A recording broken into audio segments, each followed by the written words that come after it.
পৃথিবী থেকে সূর্যের দূরত্ব হলো 14,95,98,023 কিলোমিটার উপরে সূর্য। ওই সূর্য এই পৃথিবীতে তাপ এবং আলো আসতে সময় লাগে 8 মিনিট 19 সেকেন্ড।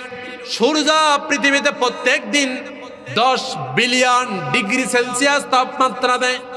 আল্লাহর নবী বলেছেন কিয়ামতের ময়দানে ওই 14,95,98,023 কিলোমিটার উপরে সূর্য যখন মাথার কাছে নিয়ে আসা হবে, আর এই তাপ এইটাকে যখন 100 দ্বারা গুণ করা হবে, মানুষের মাথার মগজগুলো নাকের কানের ছিদ্র দিয়া ভাতের মারের মতো ঘুরে ঘুরে পড়ে যাবে। সেদিন মানুষেরা চিৎকার করতে থাকবে, ইয়া নাফসি ইয়া নাফসি বলবে, নিচের দিকে দেখার কোনো সুযোগে থাকবে না। প্রত্যেকে পেরেশান হয়ে যাবে। ওই কঠিন মুসিবতে আমার মা আমার বাবা আমাকে দেখে দৌড়ে পলায়ন করবে, আমার ভাই আমাকে দেখে দৌড়ে পলায়ন করবে, একটা নেকিও কেউ কাউকে দেবে না। এই জন্য এই দুনিয়ায় আল্লাহ তাআলার দ্বীনকে, ইসলামকে, কোরআনকে বেশি প্রাধান্য দেওয়ার দরকার আছে না নাই? আবু জেহেলের স্ত্রীর নাম হলো উম্মে জামিল। রাত যখন গভীর হয়ে যায়, রাত যখন 2টা বাজে, উম্মে জামিল বলে, আমি এত সুন্দরী রূপবতী, তুমি আমাকেই বিছানায় রেখে কোথায় চলে যাও?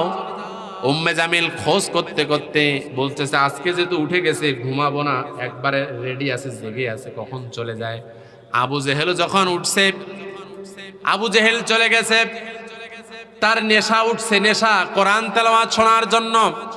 রাসূল পাক সাল্লাল্লাহু আলাইহি সাল্লাম প্রত্যেকদিন রাতের মধ্যে তাহাজ্জুদ নামাজে সুললিত কণ্ঠে যখন উনি কোরআন তেলাওয়াত করেন, এই কোরআনের তেলাওয়াত আবু জেহেল নিজেই শুনতে যাইতো, আবু লাহাব নিজেরাই শুনতে যাইতো, উকবারা নিজেরাই কোরআন শুনতে যাইতো। কারণ ওই কোরআনের তেলাওয়াত যখন শুনি মনে এত তৃপ্তি পায়, মনে শান্তি পায়, ওইটা একটা নেশায় পরিণত হয়ে গেছে। আপনাদের সমাজে মাদক সেবনকারী আছে না নাই? আসতে বলেন, আছে? লাইসেন্স প্রাপ্ত যারা মাদক খায়, যারা গাঁজা খায়, আর ওই যে রগের মধ্যে শিউ মারে, এরা যদি রগের মধ্যে শিউ না মারে, ওদের খার গা নাকি চুলকানি উঠে। দেখবেন এই গাঁজা খাওয়া প্লেয়ার যারা, ও বাড়ির যত কিছু আছে সব বিক্রি করে। আমার পঞ্চগড়ে এক মহিলা এসে বিচার দিল, হুজুর বাপ যা দিছিল, হাড়ি পাতিল যা দিছিল সব তো বেঁচে খাইছে, নতুন একটা মেসকি সিলাইছি জামা, ও আঞ্চলিক ভাষা আমাদের কয় গোলামের বেটা, ওইটাও বেঁচে খাইছে। বুঝছেন? তার মানে কি, যারা মাদক খায়, মাদক গ্রহণ করে, তাদের একটা নেশা উঠে যায়, খাইতেই হবে। এরকম করে কোরআন তেলাওয়াত শোনার নেশা ছিল আবু জেহেল, আবু লাহাব, উতবা। তারা আল্লাহর নবীর কোরআন তেলাওয়াত শোনার জন্য প্রত্যেক দিন মসজিদে নববীর ধারে চলে যায়, কারণ ওইটাই রাসূল পাক সাল্লাল্লাহু আলাইহি ওয়াসাল্লামের বাসা ছিল। উম্মে জামিল চিন্তা করতেছে, আমি এত সুন্দরী রূপবতী, আমাকে রেখে এত প্রভাবশালী, না জানি কোথাও আবার পরকিয়া করতে যায় কিনা, অন্য কোনো বেটসোয়ার পালত পড়ছে কিনা, কি বলে মহিলা নাকি, বা অন্য কোনো মহিলার পালে পড়ছে কিনা খোঁজ খবর নিয়ে। উম্মে জামিল খোঁজ নিতে নিতে আবু জেহেলের পিছে করেছে।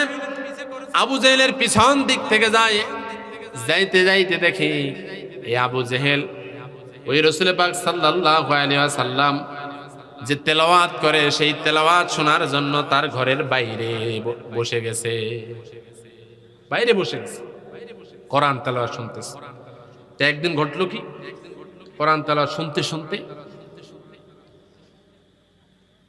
হঠাৎ তারা যে রাস্তা দিয়ে ব্যাক করে, কোরআন তেলাওয়াত যখন শেষ, ফজরের ওয়াক্তের আগে যখন রাসূলুল্লাহ সাল্লাল্লাহু আলাইহি ওয়াসাল্লাম তাহাজ্জুদ নামাজ শেষ করে বাসা যাওয়ার জন্য রওনা হয়ে গেছে, কিরে মিটিমিটির অন্ধকার, আবু জেহেল ধাক্কা খাইছে আবু লাহাবের সাথে, চতুর্দিক থেকে ঘেরা। কয় কি ব্যাপার, এত রাতে এখানে কেন? আবু লাহাব কয় আপনি কেন? আবু জেহেল কয় আমি তো বড় লিডার, আগে তুই কেন এসেছিস? কয় সত্যি কথা বলবো? কয় যদি তেলাওয়াত না শুনি মুহাম্মদের থাকতে পারি না, যার কারণে হারামের ঘুম বাদ দিয়ে বিশ্ব নবীর তেলাওয়াত শুনতে গেছে। সুবহানাল্লাহ, হারামের ঘুম বাদ দিয়া। আবু জেহেল কয় একে ব্যারাম তো আমারও ধরছে, আমারও তো একই সমস্যা, বাকিরাও বলে একই সমস্যা, কিন্তু এই কথা যদি সবাই জানতে পারে, এই কথা যদি সবাই জানতে পারে, একটু রেফারেন্সে শুনি, এটা মক্কার ঘটনা। প্রিয় ভাইরা, যখন তেলাওয়াত করতেছিলেন, তাহলে যদি এরকমই হয়, আমরাই যদি লিডারগুলো যদি শুনি, আমরাই যদি বড় বড় নেতারা শুনি, মন্ত্রীরা যদি শুনি, এই কথা যদি সাধারণ পাবলিকের কাছে চলে যায়, ওরাই বলবে নেতাজি বাহাদুরি দেখান, আপনারাই বলেছেন ওয়াকাল আল্লাযিনা কাফারু লা তাসমাউ লিহাযাল কোরআন, the unbeliever said Quran is not listen man. কাফেররা আইন পাস করেছে, আবু জেহেলেরা দারুন্না দোয়ার বৈঠকে কোরআনের উপর 144 ধারা জারি, কোরআন শুনতে যাওয়া যাবে না।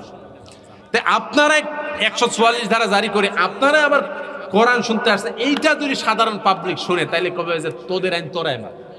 কথা বলেন ঠিক কিনা? যার কারণে সবাই মিলে এক জায়গায় শপথ করলাম যে আমরা আর কেউ কোরআন শুনতে যাব না, আমরা যদি শুনতে যাই তাহলে বাকিদের অবস্থাটা কি হবে। যার কারণে এবার সবাই মিলে যখন ঐক্যবদ্ধ হয়ে শপথ গ্রহণ করলো, কেউ আর আমরা কোরআন শুনতে আসবো না। বিশ্বনবীর কণ্ঠে, মুহাম্মদ ইবনে আব্দুল্লাহর কণ্ঠে সাল্লাল্লাহু আলাইহি সাল্লাম, তার কণ্ঠে আর কোরআন শুনতে আসবো না। তারা যখন ফিরে গেছে, আবু জেহেলের হঠাৎ নেশা উঠে গেছে রাত 2টার মধ্যে। অনেকবার চিন্তা করে বাকিরা যেহেতু শপথ গ্রহণ করেছে, তার মানে ওরা কেউ যাবে না, কিন্তু আমার যে খাউসানি শুরু হয়েছে, কোরআন শোনার ব্যারাম যে তৈরি হয়ে গেছে, আমি না গেলে তো শান্তি পাবো না। যার কারণে উঠে চলে গেছে। একই চিন্তা করছে আবু রাহাব, যেহেতু আবু জেহেল নিজে পড়াইছে তাহলে তো হয়ে যাবে না, আমি যাই। সবাই এক একজন এরকম করে ভাবছে, এক একজন গেছে, যায় দেখে ওই একই কায়দা।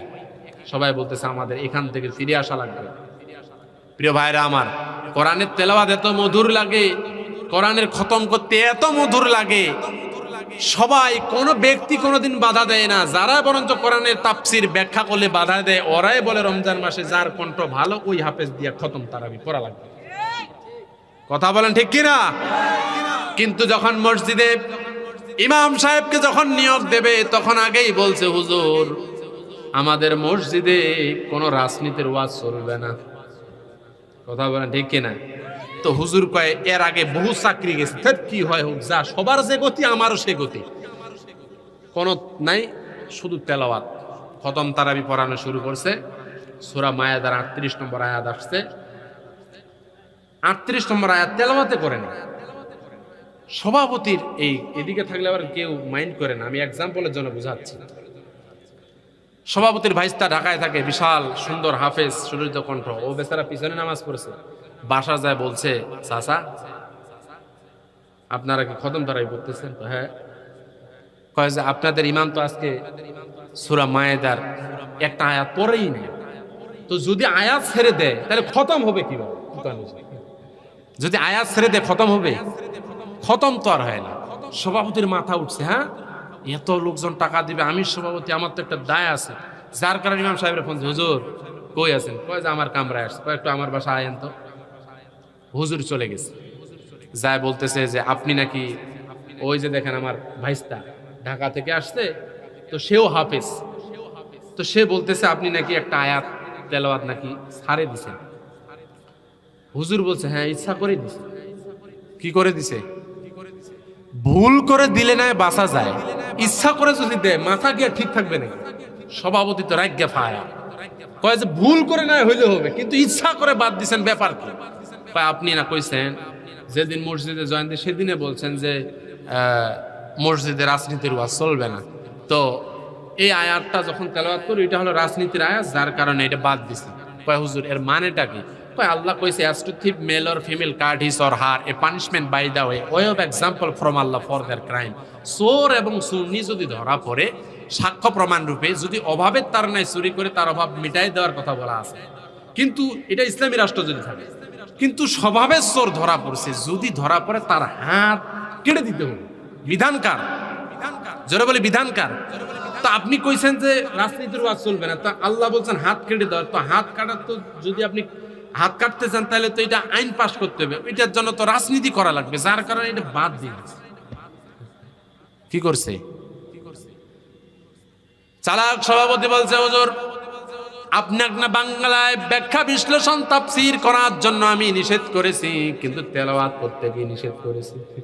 তার মানে তেলাওয়াত করলে কোনো সমস্যা নাই, যখন ব্যাখ্যা করবেন তখন হুজুরের চামড়া তুলে নেব আমরা। কথা বলেন ঠিক কিনা? এটাই সমাজের বাস্তবতা। প্রিয় ভাইরা আমার, রব্বুল আলামিন আপনাকে আমাকে কোরআনুল কারীম দিয়েছে, সত্য দিন দিয়েছে। এই সত্য দিন আর কোরআন যদি কোনো জাতি যদি মেনে নিতে পারে, তাহলে প্রিয় ভাইরা রব্বুল আলামিন নিজেই বলেছেন ওই সমাজটা কোরআনিক সমাজ হয়ে যাবে। সুবহানাল্লাহ। আপনারা কি চান? কোরআনের বিধান নাই, যার কারণে সমাজে জুয়া আছে না নাই? আপনাদের এলাকায় আছে কি ভাই? আছে আছে আছে ইয়া কিছু কিছু আছে। সুদ আছে? হ্যাঁ, সুদ আছে না? কয় হুজুর আমাদের এলাকায় সুদ খাওয়া লোক আছে। আমরা এই সমাজের মধ্যে যারা সুদ খায় তাদেরকে আমরা কঠিন ঘৃণা করি, কিন্তু রাসূল পাক সাল্লাল্লাহু আলাইহি ওয়াসাল্লামের হাদিস হলো যে সুদ খায়, যে সুদ দেয়, যে সাক্ষ্য থাকে, যে লিখে, সমান অপরাধী। কথা বলেন ঠিক না? খাচ্ছেন নাই কিন্তু দিচ্ছেন তো। আপনি সুদ খাচ্ছেন, আপনি সুদ দিচ্ছেন, ওই খায় যে অপরাধী, আপনি দিও সেই অপরাধী, সমান। আল্লাহর নবী বলেছেন। নাউযুবিল্লাহ। রাসূল পাক সাল্লাল্লাহু আলাইহি ওয়াসাল্লাম বলেছেন এই সুদের সবচেয়ে ছোট গুনাহ হলো নিজের মায়ের সাথে কম করে 32 থেকে 36 বার জেনা করলে যে গুনাহ হয়, এইটা হলো সর্বনিম্ন গুনাহ। সর্ববৃহৎ সুদের গুনাহ হলো যে ব্যক্তি 1 টাকা সুদ খায়, সে নিজে নিজে ঘোষণা করলো আল্লাহ তাআলার সাথে সংগ্রামের জন্য, জিহাদের জন্য। প্রিয় ভাইরা, সমাজ চক্রবৃদ্ধি হারে সুদ বেড়ে চলেছে। সুদ মুক্ত জীবন পরিচালনা করা লাগবে। আজকে অনেক ব্যক্তি আশা সমিতি আছে, ব্রাকে আছে, গ্রামীণ ব্যাংকে আছে, আর ঠেঙ্গা মারা একটি বাড়ি একটি খামার সূচনা, আর কি কি আছে ভাই এদিক আছে না নাই? কয় হুজুর, কোন হুজুরও নিয়ে আসছে? সব উল্টা পাল্টা কথা কয়। এখানে যত আলেম আছে না হলেও তো পিছনে আমি যা দেখতেছি, ডানে বামে যা দেখতেছি, ন্যূনতম না হলেও তো 50 জন হবে। আমার কথার সাথে ওনারা হয়তো একমতেই হবেন। কথা বলেন ঠিক না? তা আপনাকে আল্লাহ বলছেন জান্নাত তো অত সহজ নয়। কিয়ামতের ময়দানে রাসূল সাল্লাল্লাহু আলাইহি ওয়াসাল্লাম বলছেন আমার উম্মতের মধ্যে দল হবে 73টা। কুল্লুহুম ফিন্নার, প্রত্যেকটা দলই হবে জাহান্নামী, ইল্লা মিল্লাতান ওয়াহিদা, একটা দল ছাড়া। আল্লাহর নবীকে জিজ্ঞাসা করলেন সাহাবীরা, ওগো আল্লাহর নবী, ওগো আল্লাহর রাসূল, কোন ব্যক্তিরা ওই 1 নম্বর দলে থাকবে, কারা যাবে জান্নাতে? আল্লাহ রাসূল বললেন মা আনা আলাইহি ওয়া সাহাবী, আমি আমার ব্যক্তি থেকে রাষ্ট্র জীবন পর্যন্ত এবং সাহাবীরা তাদের ব্যক্তি থেকে রাষ্ট্র জীবন পর্যন্ত যেভাবে পরিচালনা করেছে এইভাবে পরিচালনা করবে যারা, তারাই থাকবে 1 নম্বর দলে, তারাই যাবে জান্নাতে। সুবহানাল্লাহ। আপনি যদি জান্নাত যেতে চান তাহলে এই সুদকে আপনাকে বর্জন করা লাগবে। হয়তো চিন্তা করেছেন আপনি সুদের উপর লোন নিয়েছেন, সুদের উপর টাকা নিয়ে বাড়ি করেছেন। প্রিয় ভাইরা আমার, এই বাড়ি আপনার আমার জন্য পরীক্ষা, স্ত্রী এবং সন্তান আপনার আমার জন্য পরীক্ষা। স্ত্রী এবং সন্তান কি পরীক্ষা? বলেছেন ইয়াউমা লা ইয়ানফাউ মালু ওয়ালা বানুন ইল্লা মান আতাল্লাহা বিকলবিন সালিম। আল্লাহ বলেন তোমার সন্তান, তোমার স্ত্রী, তোমার কোনো কিছুই কাজে আসবে না, শুধুমাত্র কলবে সালিম ছাড়া তোমার কোনো কিছুই কাজে আসবে না। এজন্য কলবে সালিম অর্জন করার দরকার আছে না নাই? আপনি যে সুদ খাচ্ছেন, আপনি যে নামাজ কাজা করতেছেন, আপনি যে ঘুষের সাথে জড়িত, আপনার স্ত্রীকে গভীর রাত স্ত্রীকে যা বলবেন, আচ্ছা আমি যে সুদের সাথে জড়িত, সুদে যে টাকা নিলাম এবং সুদের যে টাকা যে খাচ্ছি, স্ত্রী রে তুমি কি আমার একটা পাপের ভাগী হবা? আজকে একটু বাসা যায় বলবেন, কি বলবেন তো নাকি? ইনশাল্লাহ কে কে বলবেন? একটু হাত তোলেন তো আপনাদের স্ত্রীদেরকে। বিয়া করছিস তুই? না না, আমি সুদের কথা বলছি না, আদার্স যতগুলো পাপ আমাদের দ্বারা সংগঠিত হয়, তারা যদি একটু বাসা যায় বলেন আপনার স্ত্রীকে, আপনার সন্তানকে যে একটা পাপের ভাগী কি তুমি হবা? কেউ কি হবে? হবে তো দূরের কথা। এই ঈদে একটা 4000 টাকা দামে শাড়ি চাইছে, একটা ওই মেস্কির কাপড়, একটা বরখা আর একটা 3 পিস চাইছে, টাকার অভাবে 3000 টাকা দিতে পারেন নেই, দিছেন 2000 টাকা দামে। ওই কয় তোর জীবনে আসে রে খেতা বালিশ। কথা বলে কি বানাই করছি না? আর যে স্ত্রী আপনার ওর চাহিদা অনুযায়ী একটু আপনার টান টান পড়ে গেছে, এখানেই দিলে উল্টা পাল্টা আপনার সাথে ঝগড়া করে এ নেবে আপনার পাপের ভাগী। বরঞ্চ আল্লাহ বলছেন ইয়াউমা ইয়াফিরুল মারউ মিন আখিহি ওয়া উম্মিহি ওয়া আবিহি। কথা বলেন ঠিক না? কিয়ামতের এই কঠিন মুসিবতে আপনি কেন সুদ বাদ দিবেন, আপনি কেন ঘুষ বাদ দিবেন, কেন আপনি নামাজ ধরবেন, কেন হালাল হারাম বেঁচে খাবেন? কারণ হলো ওই কিয়ামতের ময়দান কঠিন ভয়ঙ্কর হবে। আপনি আমি একটা নেকির জন্য সন্তান তার বাবার কাছে যাবে, সন্তান তার মার কাছে যাবে, মাকে যায় বলবে মাগো দুনিয়ায় তুমি আমার জন্য অনেক কষ্ট করেছো, তোমার পেটে আমাকে রেখেছো, এই কনকনে শীতের রাত্রিতে প্রসাব পায়খানা পরিষ্কার করেছো, আমাকে তুমি দুগ্ধ পান করিয়েছো, ও মা তোমার কাছে আজকে একটা নেকি চাই। মার কাছে যখন এরকম বলবে, মা সাথে সাথে বলবে দুনিয়া আমার কোনো সন্তানই ছিল না। কারণ কোন ভয়ঙ্কর পরিস্থিতি হবে, কোন মানুষের গায়ে কোনো কাপড় থাকবে না। আম্মা জানাই সাত বিশ্ব নবীকে বললেন, ওগো আল্লাহর নবী আপনি যে বলেছেন কিয়ামতের ময়দানে প্রত্যেকটা মানুষ উলঙ্গ অবস্থায় উঠবে, সেদিন তো লজ্জায় স্থান দেখা যাবে। সবাই যদি উলঙ্গ হয়ে যায় উঠে, তাহলে কেমন অবস্থা হবে?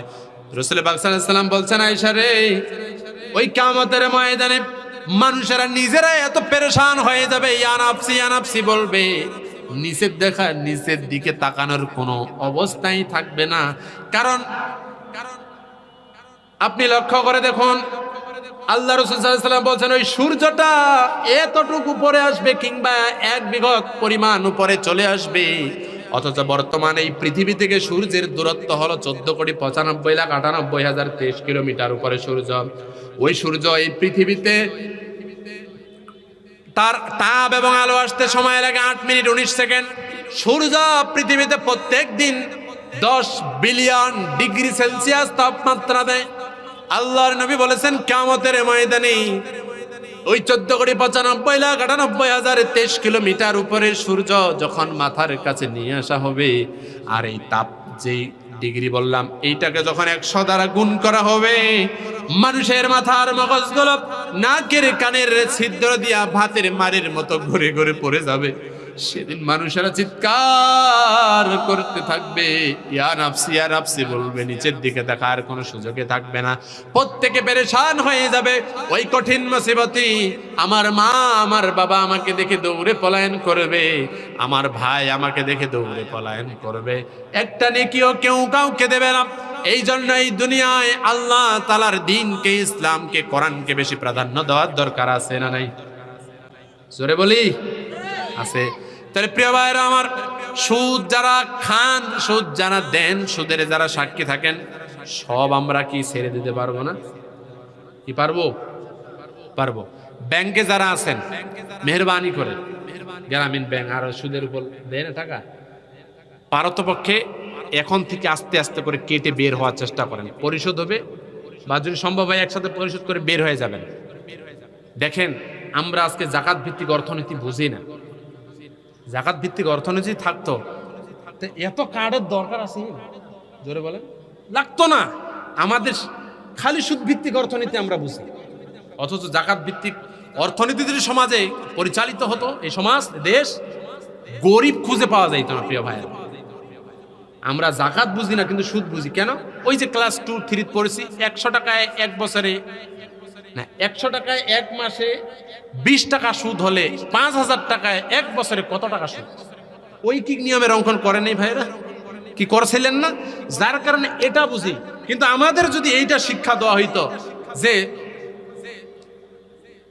শতকরা যদি 2.5%, 100 টাকায় যদি কয় টাকা, 2.5 টাকা যদি জাকাত দেওয়া লাগে বাৎসরিক, তাহলে 1 লাখ টাকার কত টাকা জাকাত হবে? আমার মনে হয় যে আপনি 95% মানুষ খুঁজে পাবেন না কত পার্সেন্ট জাকাত দিতে হয়, কত হইলে জাকাত ফরজ মুসলমান দাবি করি কিন্তু বলতে পারবো না। বাস্তব না? এখানে যদি বলি একই অবস্থা হবে। অথচ জাকাত ভিত্তিক অর্থনীতি যদি চালু হয়, আমাদের সমাজে যে জাকাত আছে এই জাকাতের কোনো সিস্টেম আল্লাহ রাসূল সাল্লাল্লাহু আলাইহি ওয়াসাল্লাম বলে যায়নি। এখন জাকাত হয় ও শাড়ি লুঙ্গি। এখানে অনেক আলেম ওলামা, আমার উস্তাদ সমতুল্য মুরব্বী আমাদের বসে রয়েছেন। জাকাত কি, জাকাতে কি শাড়ি লুঙ্গি আছে নাকি? জাকাত হলো স্বাবলম্বী করার জন্য। আপনার জাকাত হয়েছে 1 লক্ষ টাকা, আপনাকে এই গ্রামের মানুষকে ঢোল পিটায় 300 টাকার লুঙ্গি 500 টাকার শাড়ি দেওয়ার কোনো দরকার নেই। আজকে দিচ্ছেন, পরের দিন আরেকটা লাইনে যায় দাঁড়াবে। আপনি দেখেন ওই 1 লক্ষ টাকা দিয়া কাউকে ওই ঝালমুড়ির দোকান ধরে দেওয়া যায় কিনা, একটা অটো রিক্সা কিনে দেওয়া যায় কিনা, যেটার উপর সে ডিপেন্ড করে আর মানুষের কাছে হাত পাতবেন, এটার উপর সে তার জীবিকা নির্বাহ করতে পারবে। এটাই হলো জাকাতের সিস্টেম। কিন্তু এইটা কি আছে আমাদের সমাজে? জোরে বলে আছে? নাই।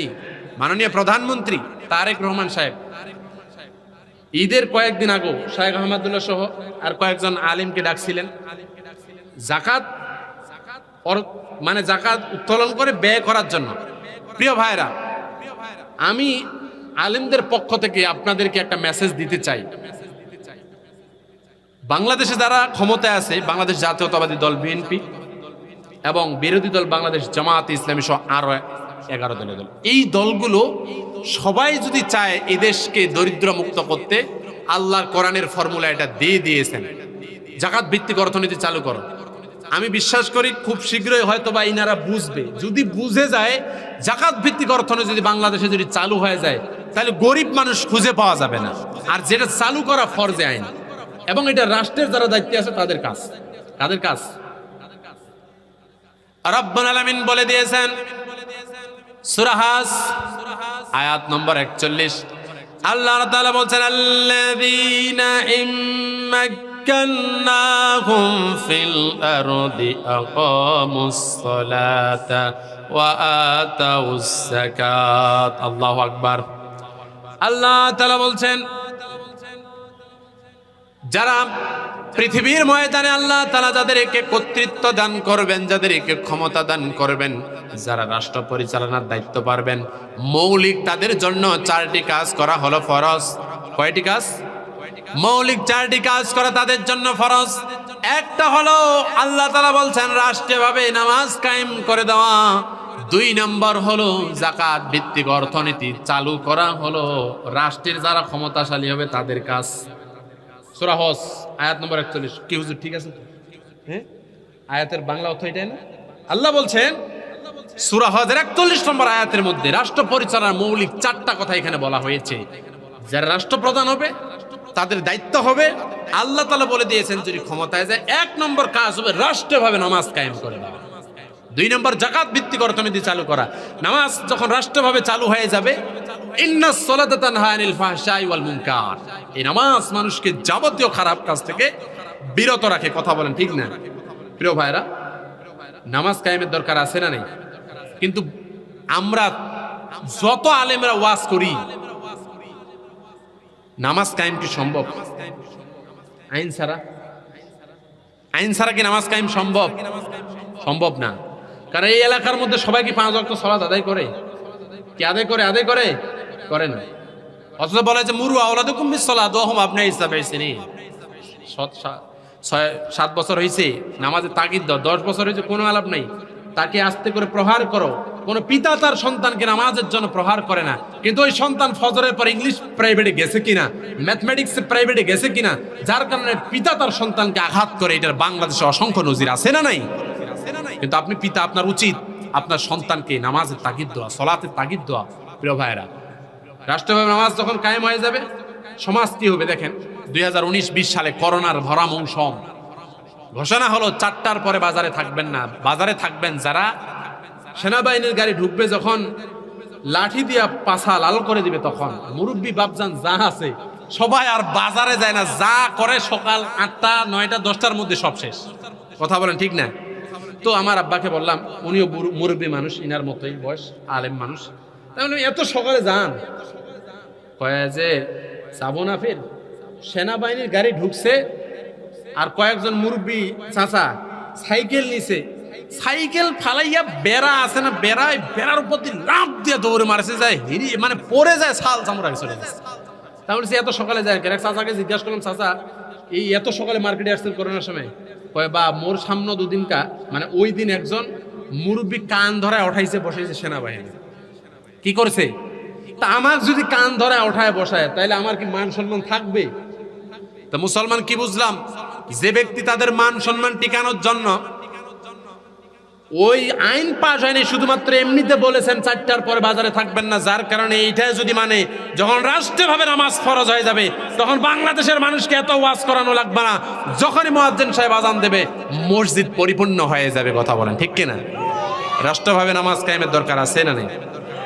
যাকাত ভিত্তিক অর্থনীতি যদি চালু হয় তাহলে ধারণা করা হচ্ছে, কিছুদিন আগে একটা পরিসংখ্যান আসছে, শুধু চট্টগ্রাম বিভাগ থেকে যদি যাকাত উত্তোলন করা হয়, হক আদায় করে, তাহলে আমাদের অভাব অনটন যা আছে সারা দেশের ম্যাক্সিমাম মানে যারা একেবারে পোর হ্যান্ড টু মাউথ, তাদেরকে অন্তত দারিদ্র মুক্ত করা সম্ভব। আর সারা দেশেই যদি যাকাত ভিত্তিক অর্থনীতি চালু করা যায় তাহলে এটা সম্ভব সারা দেশকে দারিদ্র মুক্ত করা। কি মুক্ত করা? দারিদ্র মুক্ত করা। কেউ যদি যাকাত ভিত্তিক অর্থনীতি চালু করতে চায় তাহলে আমাদের সমস্ত আলেম ওলামা শুধু নয়, সারা বাংলাদেশের মানুষ এটা মানতে বাধ্য কিনা? জোরে বলি বাধ্য কিনা? মানতে বাধ্য। প্রিয় ভাইরা, তাহলে এবার আসুন, আল্লাহর নবীকে আল্লাহ তাআলা দুইটা জিনিস দিয়েছেন, একটা দিয়েছেন কোরআন আর 2 নম্বর দিয়েছেন সত্য দিন। দিন মানে কি? দিন মানে আজকের দিনটা চলে গেল এইটা না? হ্যাঁ, দিন শব্দের অনেকগুলো আছে অর্থ। দিন শব্দের অর্থ প্রতিশোধ, দিন শব্দের অর্থ হলো পাওনা, দিন শব্দের অর্থ জীবন ব্যবস্থা, দিন শব্দের অর্থ বিচার দিবসের দিন, মালিক ইয়াউমিদ দিন পড়েন না? দিন মানে আনুগত্য, দিন মানে দল। প্রত্যেকটা কথার প্রেক্ষিতে আয়াত ভিত্তিক দলিল আছে, আমরা চূড়ান্ত একটা অর্থ নেই। দিন মানে হলো জীবন ব্যবস্থা। জীবন ব্যবস্থা হলো আপনার ব্যক্তি জীবন, পারিবারিক জীবন, সামাজিক জীবন, রাষ্ট্র জীবন, যে নীতিমালায় চলবে এটার নাম হলো জীবন ব্যবস্থা। রব্বুল আলামিন বলেছেন, তোমাদের দিন আমি দিয়ে দিলাম ইসলাম। সুবহানাল্লাহ। আল্লাহ বলছেন, ইন্না দ্বীনা ইনদাল্লাহিল ইসলাম। আল্লাহ তাআলার কাছে একমাত্র মনোনীত গ্রহণযোগ্য দ্বীনের নাম কি? ইসলাম। আর আল্লাহ বলছেন, আল ইয়াউমা আকমালতু লাকুম দীনাকুম। আর এই দিনকে তোমাদের জন্য কি করা হলো? পরিপূর্ণ করা হলো। জি ইনশাআল্লাহ। তাহলে কি দিনকে আল্লাহ তাআলা পরিপূর্ণ করেছেন। প্রিয় ভাইরা, আমরা আজকে মুসলিম যারা দাবি করি, আমাদের দিনের নাম হলো ইসলাম। আমাদের দিনের নাম কি? ইসলাম। আজকে মুসলমান যদি দিন মানতো তাহলে তো কোরআনের আইনটা কায়েম হয়ে যাইতো, কিন্তু মুসলমান প্রকৃত দিন মানি না, যার কারণে কোরআনের বিচার সমাজে প্রতিষ্ঠিত হয় না। কথা বলেন ঠিক কিনা? আমরাও কেমন মুসলমান জানেন? ইউরিয়া সার দেখছেন? ইউরিয়া কি দেখেন? ইউরিয়া সার দেখতে সাদা সাদা দানাদার। হোমিও ওষুধ দেখছেন? হোমিও ওষুধের বড়ি সাদা সাদা। তো কেউ যদি মনে করে পেটের ভিতর গন্ডগোল, যার কারণে হোমিও ওষুধ মনে করে ইউরিয়ার বড়ি খেয়ে ফেলছে, ও যদি বলে যে পেটের ওষুধ ভালো হইল না কেন, ওর মাথা কি ঠিক আছে? জোরে বলি মাথা ঠিক আছে? ঠিক নেই। ও যদি কয় যে, আমরা যদি বলি যে আপনি তো খেয়েছেন ইউরিয়া আর আপনি কাজ চাচ্ছেন হোমিও ওষুধের, এটা যেমন সম্ভব না। দেখতে দুইজনে যমজ ভাইয়ের মতো হইলে হবে কি? দুইটার বৈশিষ্ট্য আলাদা। আপনি আমি দেখতে দাড়ি টুপি আরো আদার্স কিছু থাকলে থাকতে পারে, কিন্তু যারা কোরআনের বিচার চায় না তারা আর যাই হোক প্রকৃত মুসলমান হতে পারে না। কথা বলে ঠিক কিনা? ক্লিয়ার কথা। আমরা মুসলিম হব, আমরা আত্মসমর্পণকারী। মুসলিম মানেই হলো পছন্দ হইলেও ইসলাম মানা লাগবে, পরিপূর্ণ না হইলেও মানা লাগবে।